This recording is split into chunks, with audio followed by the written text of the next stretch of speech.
Welcome to Akash online classes. मैं हूं Akash Singh. History की सीरीज में वैदिक एज हमने स्टार्ट किया था और जो है सेकंड पार्ट में उसके हमने देखा था कि श्रुति टेक्स्ट और स्मृति टेक्स्ट क्या है। ओके, तो मैंने जो लास्ट क्लास में आपको बताया था कि हम जो अब स्टार्ट करने वाले हैं वो वैदिक सिविलाइजेशन के बारे में थोड़ा सा डिटेल स्टडी करेंगे, जिसमें हम उनके जोग्राफिकल एक्सटेंट, ओके, उसके अलावा फिर उनकी सोसाइटी कैसी थी, उनका पॉलिटिकल जो है वो सिस्टम कैसा था, इकोनॉमी कैसी थी, रिलीजियस कैसा था, आज हम जो है इनके बारे में डिस्कस करेंगे। ओके दोस्तों, तो जिस किसी ने भी लास्ट वीडियो जो है वो नहीं देखे हैं तो डिस्क्रिप्शन में लिंक डली हुई है, तो आप उन वीडियोस को जरूर देखिए। उसके बाद जब आप कनेक्टिंग देखेंगे तो आपको सब पूरा कनेक्टिंग लगेगा। ओके, और उसके अलावा जो लोग चैनल में नए हैं, वीडियो को फर्स्ट टाइम देख रहे हैं, मेरी इनसे रिक्वेस्ट है कि प्लीज़ वीडियो को सब्सक्राइब कीजिए। ओके, और ज़्यादा से ज़्यादा लोगों में शेयर कीजिए। तो आइए स्टार्ट करते हैं। तो सबसे पहले वैदिक सिविलाइजेशन जानते हैं, जैसे कि आप लोग की 1500 बीसी से 600 बीसी तक चला था। ओके, और हमने इसको दो पार्ट में डिवाइड किया था, ऋग्वैदिक एंड लेटर वैदिक। ओके, तो हम जो अभी पार्ट पढ़ रहे हैं वो क्या पढ़ रहे हैं, 1500 बीसी से 1000 बीसी तक। ओके, ये मैंने इसके लिए आपको लिखा था कि आपको पता चल जाए कि वैदिक सिविलाइजेशन अब हम जो पढ़ने वाले हैं वो पढ़ने वाले हैं 1000 बीसी तक। ओके दोस्तों, तो ये ध्यान रखिएगा कि ये जो स्टार्ट होने वाला है ये 1500 बीसी से 1000 बीसी तक, और इस एज को बोला जाता है अर्ली वैदिक पीरियड। ओके, तो ये ध्यान रखिएगा, इसका नाम है अर्ली वैदिक पीरियड।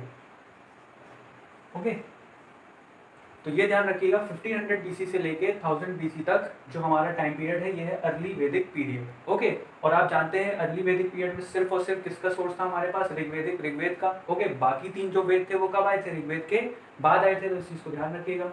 तो सबसे पहले बात करते हैं कि आखिर जो आर्यंस आए थे, ओके, तो आर्यंस का सबसे पहले जोग्राफिकल एक्सटेंट मीन्स कहाँ कहाँ तक ये लोग जो है इन्होंने अपना जो है वो फैलाव, मतलब इनका कहाँ कहाँ तक था, कहाँ कहाँ जाके ये लोग बसे थे, आज हम इनके बारे में डिस्कस करेंगे। ओके, तो जैसा कि आप जानते हैं कि ऋग्वेद जो है वो ओनली सोर्स था, क्योंकि वही आया था उस टाइम पे, बाकी तीन वेद तो बाद में आए हैं। ओके, तो सबसे पहले जो भी जोग्राफिकल एक्सटेंट हमको ऋग्वेद से प्राप्त हुए हैं हम सिर्फ उनकी बात करेंगे।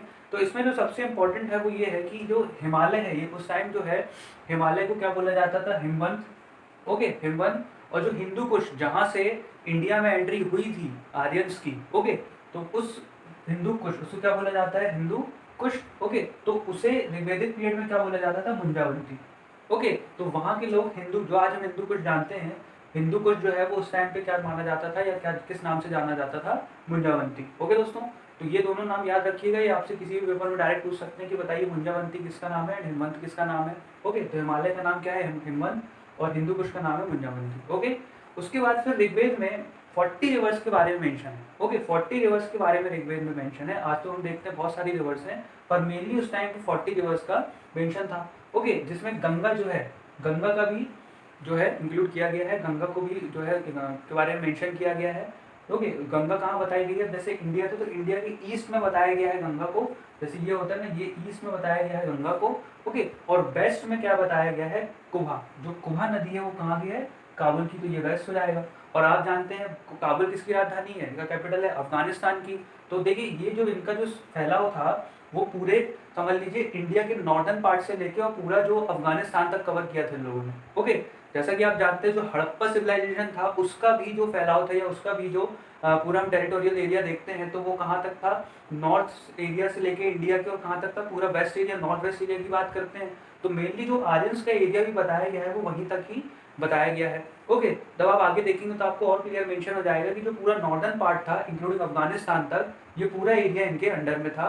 ओके, और यही लोग उसको भारत देश मानते थे, ये लोग नीचे गए ही नहीं थे। नीचे सिर्फ कौन लोग गए थे, हड़प्पा सिविलाइजेशन के डिस्ट्रॉय होने के बाद जो लोग बचे थे, ओके, जो नेटिव लोग कहलाते थे, वही लोग नीचे खिसकते चले गए थे। ओके, तो ध्यान रखिएगा कि गंगा को और कुभा जो काबुल में है उनको दोनों रिवर्स को इंक्लूड किया गया है। ओके, अब आप लोग जानते हैं जो ऋग्वेदिक पीपल थे, जो ऋग्वेदिक पीरियड के लोग थे, वहाँ के जो पीपल थे वो अपने आप को क्या बोलते थे, आर्यंस बोलते थे। ओके, इसीलिए इसको हम कभी कभी बोल देते हैं कि आर्यंस की सिविलाइजेशन। ओके, ये वैदिक सिविलाइजेशन आप कभी कभी आर्यंस का सिविलाइजेशन भी पढ़ते होंगे, क्योंकि ऋग्वेदिक पीरियड के लोग अपने आप को क्या बोलते थे, आर्यंस बोलते थे। ओके, उसके बाद फिर फर्स्ट सेटलमेंट जो है, इनका जो फर्स्ट सेटलमेंट है इसका मैंने आपको भी पहले बताया हुआ कि फर्स्ट सेटलमेंट इनका कहाँ हुआ था, सप्त सिंधु में। ओके, सप्त सिंधु क्या था, रीजन ऑफ 7 रिवर्स, मतलब इनका जो सेटलमेंट था, इनका जो सबसे पहले जहाँ पे जाके बसे थे वो रीजन कैसा था, 7 नदियों से घिरा हुआ था, या 7 नदी उसके आसपास थी। आप मैप पे देख पा रहे होंगे ऋग्वेदिक पीरियड के टाइम पे जो उन लोगों का सेटलमेंट था या जहाँ पे वो लोग बसे हुए थे, वो एरिया आपको मैप में दिख रहा होगा। ओके, तो वहाँ पे आप देख रहे होंगे कि 7 नदियों से जो है वो घिरा एरिया था। ओके, अब इसीलिए इसको बोला जाता था क्या, सप्त सिंधु। क्लियर हुआ उसमें इतना। अब देखिए उसके बाद सिंधु, सप्त सिंधु। अब सिंधु मतलब क्या होता है, सिंधु मतलब सिंधु रिवर तो थी और साथ में उसकी 5 ट्रिब्यूटरीज थी। ट्रिब्यूटरीज मतलब सहायक नदियाँ। ओके, तो सिंधु जिसको हम इंडस के नाम से जानते हैं आज, वो और उसकी सहायक 5 नदियाँ। उसके अलावा फिर और एक जो छठी रिवर कौन सी थी, वो कौन सी थी, सरस्वती। ओके, सरस्वती जो कि आज के टाइम पे विलुप्त हो गई है। ओके, जब आप इलाहाबाद जाते होंगे तो इलाहाबाद में आपको बोलते हैं कि प्रयाग है, वहाँ पे 3 नदियों का संगम की बात की थी, सरस्वती, यमुना और गंगा। पर अब सरस्वती जो है वो पूरी तरह से विलुप्त हो गई है। ओके, तो ये उसी सरस्वती की बात हो रही है। ओके, तो सरस्वती और उसकी जो इंडस की 5 सहायक नदियां हैं मिला के हो गई 6 और खुद इंडस, तो टोटल 7 रिवर्स का एरिया जो है ये था। क्लियर। अब देखिए जो रिवर्स के नेम थे, जो सिंधु की या इंडस की सहायक नदियां हैं, उनके कुछ ऋग्वेदिक नेम है, मतलब ऋग्वेद में उनको किस नाम से जाना गया है और मॉडर्न आज हम किस नाम से जानते हैं, इसके बारे में कभी पेपर में पूछ लिया जाता है, तो देख लेते हैं उसको। और उनका रीजन क्या है कि किस रीजन में कौन सी नदी पाई जाती है, वो भी देख लेते हैं। तो वितस्ता, दोस्तों ये पहला नाम है वितस्ता। तो वितस्ता नदी जो है इसको आप आज नाम से जानते हैं वो है झेलम। झेलम नदी के नाम से जानते हैं आप वितस्ता, और ये किस रीजन में पाई जाती है, पंजाब रीजन में। ओके, उसके बाद असीकनी। असीकनी को आज आप जिस नाम से जानते हैं वो है चेनाब, मतलब मॉडर्न नेम है चेनाब, एंड किस रीजन में है, ये भी पंजाब रीजन में है। ओके, फिर उसके बाद विपस। विपस को आप ना जानते हैं ब्यास के नाम से, और ये भी पंजाब रीजन में है। देन पुरुषनी, पुरुषनी मतलब रावी, रावी भी पंजाब रीजन में है। देन सुतुद्री। ओके, सुतुद्री को आप जानते हैं सतलुज रिवर के नाम से, बड़ी फेमस नदी है। ओके, और ये भी कहाँ है, पंजाब में है। और जो एक नदी जिसकी बात मैं कर रहा था, सरस्वती, इसका नाम था पहले सरस्वती। ओके, नाम मिलता जुलता है, तो आप देखेंगे तो समझ जाएंगे। सिर्फ इन 5 के नाम जो है आपको थोड़ा सा याद करने पड़ेंगे, क्योंकि ये थोड़े से अलग हैं। ओके, तो ये 5 जो है ट्रिब्यूटरीज हैं किसकी, इंडस की। ओके, और अगली जो अलग नदी है, देखिए ये ट्रिब्यूटरी नहीं है पर अलग नदी है जो कि मेंशन है ऋग्वेद में, तो वो है उसका नाम सरस्वती, और ये जो है राजस्थान रीजन से जो है मानी जाती है इसका रीजन। अब जो ये आप 5 नदियां देख रहे हैं, वितस्ता, असीकनी, विपस और पुरुषनी और सुतुद्री, पंजाब जो है, पंजाब का मतलब ही होता है, अगर आप इसको तोड़े तो मतलब पंजाब का मतलब होता है जहाँ पे 5 नदियाँ हो, 5 नदियों का समूह। ओके, या 5 नदी जहाँ से निकलती हो या बहती हो, तो पंजाब वो वहाँ से डिवाइड हुआ है। ओके, जैसे दो नदियों का समूह। ओके, वैसे ही पंजाब मतलब यहाँ पे ये 5 नदियाँ जो है वो बहती थी। ओके, इसलिए इसका नाम जो है वो पंजाब पड़ा है। क्लियर हुआ दोस्तों। अब देखिए जो आप सरस्वती की बात मैं कर रहा था, आई होप इतना आपको क्लियर हो गया होगा।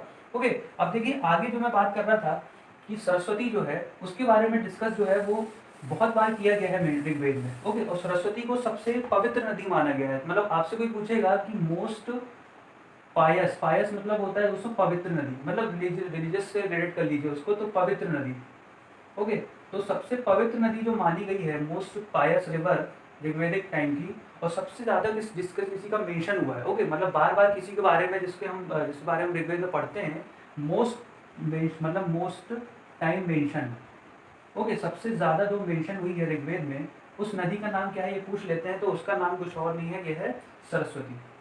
ओके, तो सरस्वती उस टाइम की सबसे पवित्र नदी मानी जाती थी, मोस्ट पायस नदी, और सबसे ज्यादा बार जो है इसका जो है मेंशन हुआ है। और आपको बड़ा अचंभा होगा कि गंगा का मेंशन सिर्फ 1 टाइम हुआ है, सिर्फ एक टाइम जो है वो गंगा का जो है यहाँ पे मेंशन हुआ है। और एक बात और कि 3 टाइम जो है, मतलब 3 बार जो है वो यमुना का मेंशन हुआ है। आप देख रहे हैं कितनी पुरानी नदी है ये। ओके, तो ये सब बड़ी पुरानी नदियां हैं और बड़ी ही हमारी एंशियंट और कैसी हिस्टोरिकल नदियां हैं। कौन कौन सी, सरस्वती, गंगा, यमुना, जिसमें सरस्वती जो है वो पूरी तरह से विलुप्त हो गई है, पर ऋग्वेद में इसे कैसा माना गया है, बहुत ज़्यादा पवित्र। एक टाइम जो है गंगा का मेंशन हुआ है, एंड 3 टाइम जो है वो किसका, यमुना का मेंशन हुआ है। तो दोस्तों ये याद रखिएगा, ये इंपॉर्टेंट है। आइए अब देखते हैं। देखिए अब इसके बाद क्या है कि आप देखते होंगे कि वॉर के बारे में, लड़ाइयाँ जो है अभी हम आगे बहुत सारी लड़ाइयाँ डिस्कस करेंगे, वॉर डिस्कस करेंगे। ऋग्वेदिक टाइम पे भी जो है एक वॉर का डिस्कशन जो है, एक वॉर का हमें जो है साक्ष्य मिलते हैं, या फिर हमको जो क्या बोलते हैं ऋग्वेद में लिखा हुआ है, या उस टाइम के जो सोर्स अवेलेबल थे, उसमें एक वॉर जो है बड़ा फेमस है, जिसके बारे में कई बार जो है पेपर में पूछ लिया गया है। ओके, तो इंपॉर्टेंट है, आइए उसको देख लेते हैं। तो दोस्तों इस वॉर के बारे में जो खास बात है वो ये है कि ये वॉर हमें इंफॉर्मेशन देता है उन 10 राजाओं के बारे में। मीन्स इस 10 राजन वॉर का मतलब ये है, द 10 राजन वॉर मीन्स कि 10 राजा जो है वो फाइट किए थे। ओके, और कौन से 10 राजा थे? डिफरेंट डिफरेंट उस टाइम पे जो बट गए थे इससे, वहां के जो 10 राजा जो है, ओके, वो फाइट कर रहे थे किसके अगेंस्ट? तो जिसके अगेंस्ट फाइट कर रहे थे वो बहुत इंपॉर्टेंट है, क्योंकि वो जो राजा थे वो भारत किंग थे, मीन्स भारत के राजा थे, ओके। और उनका नाम था सुदास, ओके। तो राजा का नाम क्या था? सुदास, जिसके अगेंस्ट ये 10 राजा जो है वो फाइट कर रहे थे, ओके। और वो किस फैमिली के थे? त्रिशूस फैमिली, ओके। ये उनकी फैमिली का नाम था, त्रिशूस फैमिली। तो सुदास जो है वो कहाँ के किंग थे? भारत के किंग थे। और किस फैमिली के थे? त्रिशूस फैमिली के, ओके। और इस वॉर में जो सबसे इंपॉर्टेंट बात जो है वो ये है कि ये वॉर जो है, जो फाइट हुई थी, ओके, जो लड़ा गया था ये वॉर, ये कहाँ पे लड़ा गया था? पुरुषनी रावी के बैंक के किनारे पे, ओके। तो the battle was fought on the bank of river Parushni, या फिर जिसको आप रावी के नाम से जानते हैं, मॉडर्न नेम, इन विच सुदास इमर्ज विक्टोरियस, मतलब जिसमें जीत किसकी हुई थी? सुदास की, ओके। तो ये बैटल इसलिए इंपॉर्टेंट है कि इस एक राजा ने इन 10 राजाओं को जो है वो क्या किया था? डिफीट कर दिया था, ओके। और दूसरी इंपॉर्टेंट बात ये है कि ये कहाँ पे लड़ा गया था? तो पुरुषनी रावी के किनारे, okay, bank of river Parushni, okay. Bharat king थे जिनका नाम था सुदास, और वो किस फैमिली के थे? त्रिशूस, ओके। तो 3-4 इफेक्ट्स निकल के आते हैं दोस्तों, ओके।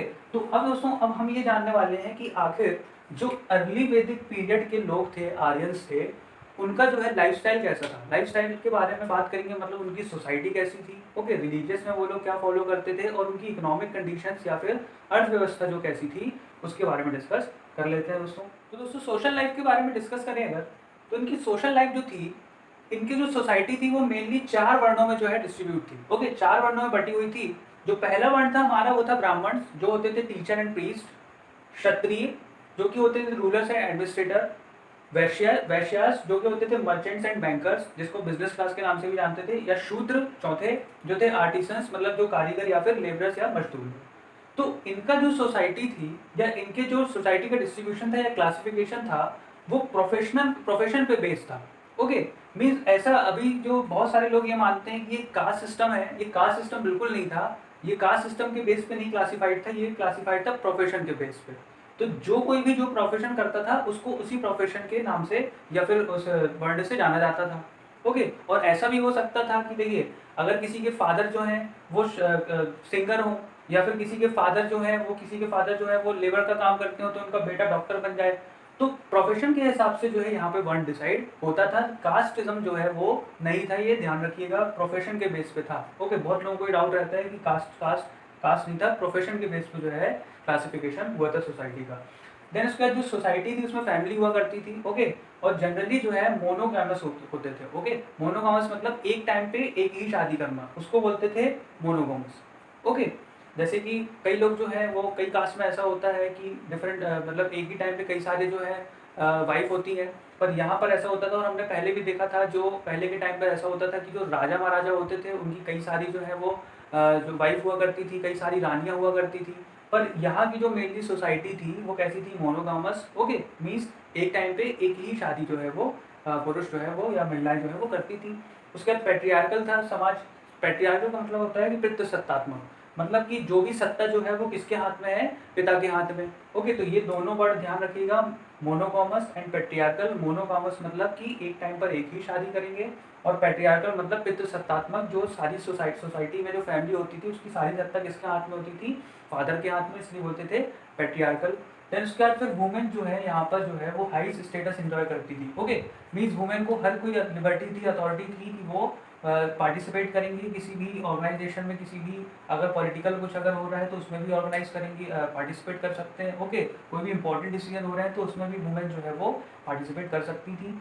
देन उसके सोशल एबिल्स, जो कि हमारा दावरी, मतलब दहेज की बात अगर करें, सोशल एबिल्स जो है दावरी, या फिर चाइल्ड मैरिज, या फिर पर्दा सिस्टम जो है, जो बहुत देखा गया है ये कि ये सब चीज़ें जो है, डाउरी वगैरह तो काफ़ी ज़्यादा फैला हुआ है, दहेज प्रथा आप जानते ही हैं, ओके। तो उस टाइम जो है ये डाउरी और चाइल्ड मैरिज जो है प्रेवलेंट नहीं था, लोग ये सब नहीं करते थे, नहीं जानते थे, ओके। तो ये प्रेवलेंट नहीं था। देन उसके बाद नियो, ये दोस्तों बहुत इंपॉर्टेंट वर्ड है, इसके बारे में कई बार क्वेश्चन आ चुका है कि नियोग आखिर है क्या। सबसे पहले तो ये समझिए कि नियोग उस टाइम अलाउड था। अब इसका मतलब ये होता है कि जब कोई विधवा हो जाती है महिला, ओके, उनके पति की डेथ हो जाती है, महिला विधवा हो जाती है, तो नियोग मतलब ये था कि वो अपने पति के छोटे भाई मीन्स देवर से शादी कर सकती हैं, ओके। तो niyog was allowed, means widow would marry younger brother of her deceased husband, जो जिसके हस्बैंड जो है उनकी डेथ हो चुकी है, तो ऐसी महिला उस आदमी के मीन्स अपने हस्बैंड के छोटे भाई से देवर से शादी कर सकती हैं। ये नियम का कॉन्सेप्ट था। उसके बाद देखिए दोस्तों, छोटी सी बातें हैं कि यहाँ पर दो तीन चीज़ें हैं जो इम्पोर्टेंट है। वो ये है कि सबसे पहले हमारे पास जो सोसाइटी है यहाँ पर, इनमें कुछ और इम्पोर्टेंट बात ये थी कि ये लोग काऊ को बहुत मानते थे। ओके, जो गाय को आज जो हम लोग भी मानते हैं, हम लोग ऐसा मानते हैं कि काऊ में सारे देवता गण जो है वो वास करते हैं, ये भी काऊ को बहुत ज़्यादा मानते थे। और काऊ को ये लोग जिस नाम से जानते थे वो था अगन्य।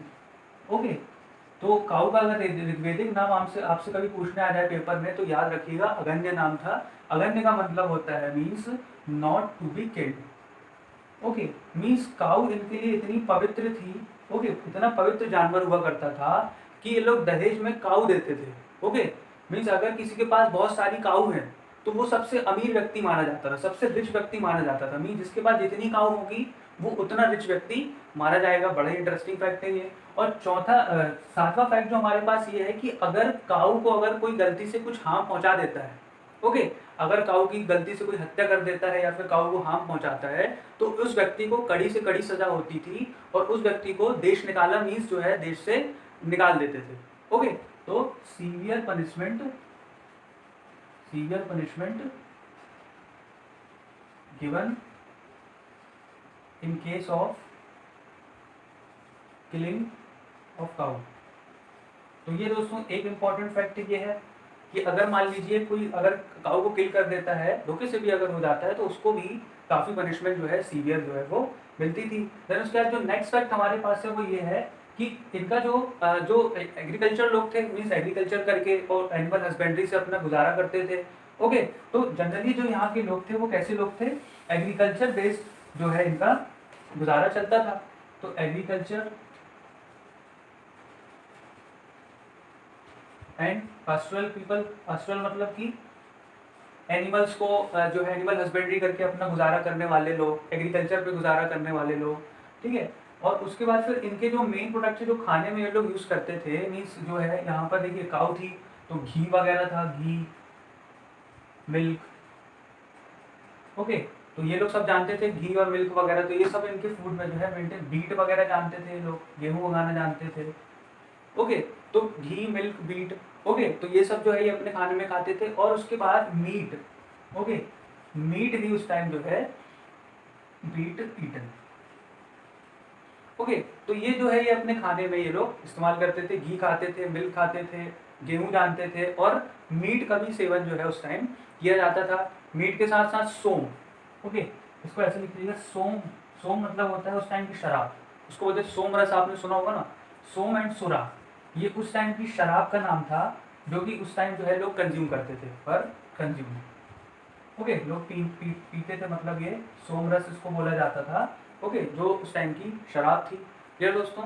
और उसके बाद जो नेक्स्ट फैक्ट हमारे पास है वो ये है कि देखिए यहाँ के लोग जो थे वो काफ़ी जो है समृद्ध थे। कैसे समृद्ध थे कि जिसके पास जितनी ज़्यादा काऊ है उतने उतने वहाँ पे लोग अमीर, मतलब उसकी जो रिचनेस है जो है वो काऊ से मानी जाती थी। ओके, अब एक फैक्ट और हमारे पास दोस्तों ये है कि ये सोम का जो है वो सेवन करते थे। ओके, और मैंने आपको बताया था कि 1000 BC के अराउंड ही जो है आयरन का जो है क्या हो गया था कि डिस्कवर हो गया था। तो वो इसी पीरियड के दौरान जब इनका एंड होने लगा, इसी पीरियड के दौरान आयरन का जो है इन्होंने डिस्कवरी कर दी थी। तो आयरन हैज़ बीन डिस्कवर्ड। तो ये याद रखिएगा कि आयरन जो है वो डिस्कवर हो गया था इनके टाइम पे। ओके, तो आयरन के यूज से इन्होंने कई सारे हथियार वगैरह बनाए हैं। ओके, कई सारे हथियार, कई सारी चीज़ें इन्होंने बनाई हुई है जिसके हमको सिग्निफिकेंस एविडेंस वगैरह मिलते हैं कि आयरन से बनी हुई चीज़ें भी उस टाइम पे आ गई थी। और उसके बाद फिर 1000 BC के बाद आयरन का यूज़ जो है वो बहुत कॉमन हो गया। ओके, डिस्कवर इसी टाइम पे लगभग हो गया था। ओके, मैंने आपको बताया था कि 1000 BC से लेके और 5000 BC तक का टाइम जो था वो आयरन एज कहलाता था। तो इसी बीच जो है 1000 BC के अराउंड जो है वो आयरन का डिस्कवर हो गया था। तो ये कुछ लोग जो है उसका यूज़ जान रहे थे। ओके, उसके बाद फिर लेटर वैदिक एज में देखेंगे कि आयरन का और कैसे यूज इन्होंने एडवांसमेंट किया। तो इंपॉर्टेंट फैक्ट और है कि अम्यूजमेंट के लिए, ओके, अम्यूजमेंट मतलब अपने मनोरंजन के लिए ये लोग क्या करते थे। तो देखिए अम्यूजमेंट मतलब होता है मनोरंजन। ओके, अपने मनोरंजन के लिए ये लोग क्या करते थे, तो मनोरंजन के पास इनके पास कई सारे साधन थे। ओके। ये लोग डांसिंग करते थे, डांसिंग मतलब कि नाच गाना, डांसिंग सिंगिंग वगैरह सब करते थे। ओके। चॉपर खेलते थे जिसको गैम्बलिंग बोलते हैं, तो गैम्बलिंग भी करते थे। ओके। तो ये इनके कुछ मुख्य जो है स्रोत थे, मतलब यहाँ से इन लोग क्या है अपने मनोरंजन का साधन जो है ढूंढ लेते थे। ओके। चलिए अब बढ़ते हैं पॉलिटिकल लाइफ के बारे में। पॉलिटिकल लाइफ के बारे में दोस्तों, जो हमारे पास एविडेंसेस या फैक्ट प्राप्त हुए हैं उससे ये पता चला है कि इनका जो हेड होता था, ओके, हेड और यूनिट, इसके बारे में पूरा पॉलिटिकल जो लाइफ है इनकी डिस्कस की गई है। उसमें जो कुल होते थे मीन्स फैमिली, सबसे छोटी यूनिट या सबसे बेसिस होता था सोशल या पॉलिटिकल ऑर्गेनाइजेशन का, उसको बोलते थे कुल। कुल मतलब फैमिली। ओके। तो कुल के जो हेड होते थे वो कौन होते थे? कुलक। और ये जनरली जो होते थे वो फैमिली के सबसे जो हेड पुरुष, ओके, जो हेड व्यक्ति होते थे वो होते थे कुलक। जो सबसे बुजुर्ग होते थे वो होते थे कुलक। देन उसके बाद थोड़ा बड़ा जो यूनिट मीन्स फैमिली से बना विलेज, विलेज को बोलते थे ग्राम। और ग्राम के जो बोलना चाहिए हेड होते थे वो कौन होते थे? ग्रामणी। देन उसके बाद फिर बहुत सारे विलेज बने तो वो बना पूरा क्लैन। ओके। और क्लैन को क्या बोलते थे? विस। और जो हेड होते थे उनका नाम था विस्पति। देन ऐसे बहुत सारे विस बने तो बना पीपल का, तो उनको बोलते थे जन। और जन के जो हेड होते थे उनको बोलते थे गोप या फिर गोपति। एंड देन जो सबसे बड़े जो सेंटर होते थे, ओके, जो सबसे जो हेड होता था, सबसे पूरी कंट्री के जो हेड होते थे उनको, कंट्री को बोलते थे राष्ट्र। और राष्ट्र के जो हेड होते थे उनको बोलते थे राजन। ओके। तो देखा होगा आपने कि ये सोसाइटी जो है या फिर उनका जो पॉलिटिकल एडमिनिस्ट्रेशन जो है वो कैसे डिस्ट्रीब्यूट फॉर्म में था। ओके। पहले छोटा, फिर उससे बड़ा, फिर उससे बड़ा, आज भी हम इसी फॉर्मेट में देखते हैं। ओके। कि पावर का जो है डिवीजन। पर आप ये जान रहे होंगे कि जो किंग था उसके पास जो है अल्टीमेट पावर जो है किसके पास रहती थी? किंग। ये कोई भी व्यक्ति बिना किंग से पूछे कोई भी डिसीजन नहीं ले सकते थे। तो किंग जो थे हमारे वो कौन थे? ट्राइबल चीफ थे, मीन्स इन सबके चीफ थे। ओके। और सेंटर ऑफ एडमिनिस्ट्रेशन। ओके। तो जो भी डिसीजन लिया जाता था वो किंग के बिना पूछे कोई डिसीजन नहीं लिया जा सकता था। तो किंग जो थे वो सेंटर थे, जिनको राजा हम बोलते थे। ये सेंटर ऑफ एडमिनिस्ट्रेशन थे। और इनका एक नाम और है, वो है गोपजनस। ओके। गोपजनस नाम याद रखिएगा, ये भी राजन का नेम है। और राजन के जो है कुछ असिस्टेंट हुआ करते थे जो कि टाइम टाइम पे उनको सलाह देते थे। आपने अगर महाभारत और रामायण देखा होगा तो आपने देखा होगा कि राजा अकेले नहीं होते, उनके साथ कई लोग जो है साथ में होते हैं। तो मेनली यहाँ पे 3 लोगों का वर्णन है। सबसे पहले पुरोहित, जो कि डोमेस्टिक प्रीस्ट होते थे। ओके। मतलब कि किंग के जो है पर्सनल जो है पंडित या पुरोहित हुआ करते थे। ओके। देन उसके बाद सेनानी, जो आर्मी चीफ, जिनको सेनापति के नाम से भी आप जानते हैं। ओके। तो उनका नाम यहाँ पे क्या था? सेनानी। Then Gramin, Gramin head of village, जो विलेज के बारे में सारी इन्फॉर्मेशन कौन देता था या सब कुछ अच्छा बुरा कौन बताता था? वो कौन बताता था? ग्रामणी। ओके। क्या ज़रूरत है या क्या चीज़ की नीड है, क्या चीज़ जो है वो हो सकता है कुछ कमी हो या फिर कुछ प्रॉब्लम हो, तो वो विलेजेस का हेड कौन रहते थे? ग्रामणी। और वो बताते थे राजा को, असिस्ट करते थे। ओके। देन उसके बाद कुछ राजा ने जो है कुछ स्पाइस मतलब कि जासूस वगैरह भी सेटअप किए थे, पर इसके बारे में कोई हमारे पास ऑफिशियल इन्फॉर्मेशन जो है डेफिनेट इन्फॉर्मेशन प्राप्त नहीं होने से ऐसा नहीं मान सकते कि कोई ब्यूरोक्रेटिक सेटअप या फिर कोई बोलना चाहिए स्पाई वगैरह कोई लोगों ने, राजा ने जो है सेट किया था इस पीरियड में। ओके। अब देखिए छोटी छोटी सी कुछ असेंबलीज थी यहाँ पे जिनको हम बोलते थे, ये आयो आपको समझ में आ गया होगा। ओके। अब देखिए सेवरल ट्राइबल असेंबलीज, कुछ असेंबलीज हुआ करती थी जिनको हम किस नाम से जानते थे? एक तो होता था जैसे बोलेंगे सेवरल ट्राइबल असेंबलीज। ओके। जो ये डिफरेंट हम लोग ने यूनिट देखी थी उनकी कुछ असेंबलीज हुआ करती थी। असेंबली मतलब सभा हुआ करती थी। ओके। जिनका नाम क्या होता था? विदत। ये नाम दोस्तों याद रखिएगा, विदत, सभा एंड समिति। ओके। तो ये दोस्तों नाम याद रखिएगा, विदत, सभा और समिति। ये क्या है? ये उस टाइम की ट्राइबल असेंबलीज है। ओके। जो कि ट्राइबल मतलब कि जो लोग थे वहाँ के, उनकी असेंबलीज के नाम है विदत, सभा एंड समिति। और एक और नाम क्या है? गणा। ओके। तो विदत, सभा, समिति एंड गणा, ये यहाँ के वहाँ की कुछ असेंबलीज के नाम हुआ करते थे। और जैसा कि मैंने आपको बताया था कि जो वुमेन है उनको पूरी की पूरी लिबर्टी थी, पूरा स्टेटस था कि वो इन सब में जो है पार्टिसिपेट कर सकती थी। तो women enjoy status to participate, मतलब कि मान लीजिए अगर कुछ कोई भी बात है, ओके, कोई भी डिसीजन लेना है या कोई भी किसी को प्रॉब्लम है या वुमेन वहाँ की अगर हेड है तो वो बिल्कुल हेड हो सकती थी। ओके। और हेड नहीं भी होती थी, जैसा कि हमने देखा पेट्रियार्कल जो है सोसाइटी थी, तो वो जो है टोटली इनको इक्वल स्टेटस एंजॉय करती थी। कि वो जो है उस चीज़ को, उस बात को वहाँ पे रख सकती थी, ओके। और उनको किसी भी छोटा नहीं माना जाता, ओके। मीन्स अगर सत्ता पित्रात्मक है, पैट्रियार्कल है, तब भी वुमेन को जो है इक्वल स्टेटस जो है वो प्रोवाइड था। तो women enjoyed status to participate in these assemblies, okay. तो वुमेन्स को पहले भी status, already equal status provided था, जिसके बारे में आज भी हम बात करते हैं वुमेन एम्पावरमेंट की, तो उस समय भी प्राप्त थी, ओके। कब की बात कर रहे हैं? अर्ली वैदिक पीरियड की। तो ये रहा दोस्तों कुछ पॉलिटिकल उनका जो लाइफ था उसके बारे में, ओके। तो आज के सेशन भी दोस्तों इतना ही है, और उसके बाद फिर हम आगे देखेंगे इनकी इकोनॉमिक लाइफ और रिलीजियस लाइफ के बारे में। और मोस्ट प्रोबेबली जो हमारा नेक्स्ट सेशन होगा उसमें जो है वैदिक सिविलाइजेशन का जो अर्ली वैदिक पीरियड है वो एंड हो जाएगा, और कुछ इंपॉर्टेंट क्वेश्चन होंगे हड़प्पा सिविलाइजेशन के भी और इसके भी, जो कि आज तक पेपर में आए हुए होंगे, ओके। तो वो भी मैं नेक्स्ट सेशन में जो है कवर करूँगा, तो प्लीज़ उसको ज़रूर देखिएगा। और ये जो सेशन है यहीं तक है, तो वीडियो को प्लीज़ लाइक कीजिए और ज़्यादा से ज़्यादा लोगों में शेयर कीजिए। और जो लोग नए हैं चैनल में, वो वीडियो को प्लीज़ जो है, आप जब चैनल देखेंगे, वीडियो देखेंगे, तो लाल कलर से सब्सक्राइब का बटन होगा, तो प्लीज़ उसको प्रेस कीजिए, ओके। और जो लोग चाहते हैं मोबाइल पे डायरेक्ट नोटिफिकेशन आए, तो आपकी स्क्रीन पर जो है बेल आइकन भी आएगा, उसको एक बार प्रेस कर दीजिए। तो आई होप दोस्तों ये सेशन आपको अच्छा लगा होगा, और थैंक यू सो मच।